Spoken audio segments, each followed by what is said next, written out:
மேல இந்த போஸ்டரை பாருங்களேன். இந்த மாதிரி போஸ்டரை எப்படி இந்த திமுக காரணங்க வெக்கமே இல்லாம பொது வெளியில அடிச்சு விட்டுறானுங்கன்னு தெரியல. சமீபத்தில் வன்னியர் சமுதாயத்தை சார்ந்த பள்ளி மாணவன் கவியரசன் என்கிற பையன் சக மாணவர்களால அடித்து கொலை செய்யப்பட்டான். அந்த பையனுடைய மருத்துவ செலவு எவ்வளவு ஆச்சு தெரியுமா?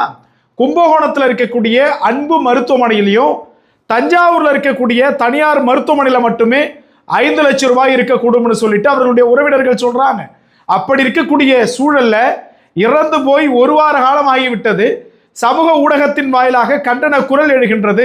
அதற்கு பின்பாக ஒரு 5 லட்சம் ரூபாய் அந்த பகுதியினுடைய திமுகவினுடைய நிர்வாகி அந்த குடும்பத்துக்கு கொடுத்துட்டு மாண்புமிகு தமிழக முதலமைச்சர் அவர்களுக்கும் பள்ளி கல்வித்துறை அமைச்சர்களுக்கும் நன்றி நன்றி நன்றி 5 லட்சம் ரூபாய் நிதி உதவி கொடுத்து ஆதரவு கொடுத்த அமைச்சர்களுக்கு நன்றின்னு அந்த வெக்கமே இல்லாம போட்டிருக்கிறாரு.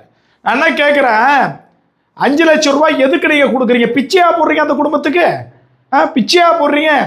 இங்க ஒரு 30 வயசு 40 வயசுக்கு மேல கள்ளசாராயத்தை குடிச்சு செத்தவனுக்கு 10 லட்சம் ரூபாய்க்கு மேலேயும் ஹாஸ்பிட்டல் இருந்தவனுக்கு 2 லட்சம் 5 லட்சம் கொடுக்கக்கூடிய இந்த கேடுகட்ட அரசாங்கம் ஒரு பையன் தன்னுடைய இளம் பருவம் கூட சொல்ல முடியாது, அது ஒரு பள்ளி பருவம், பிஞ்சு பருவம், தன்னுடைய குழந்தைய இழந்து விட்டு அந்த குடும்பம் வாடி தவிச்சிட்டு இருக்க அந்த குடும்பத்துக்கு 5 லட்சம் ரூபாய் கொடுக்குறானுங்களாம். எவ்வளவு கேவலமான ஆட்சின்னு பாருங்க. கள்ளச்சாராயம் குடிச்ச செத்தவனுக்கு 10 லட்சம், சக மாணவர்களால் அடிச்சு கொலை செய்யப்பட்டு சின்ன பிள்ளைக்கு 5 லட்சம். இதுதான் இந்த திமுக கேவலமான ஆட்சி. இதுல வெக்கமே இல்லாம இந்த போஸ்டர் அடிச்சு வர ஒட்டிட்டு இருக்கிறாங்க.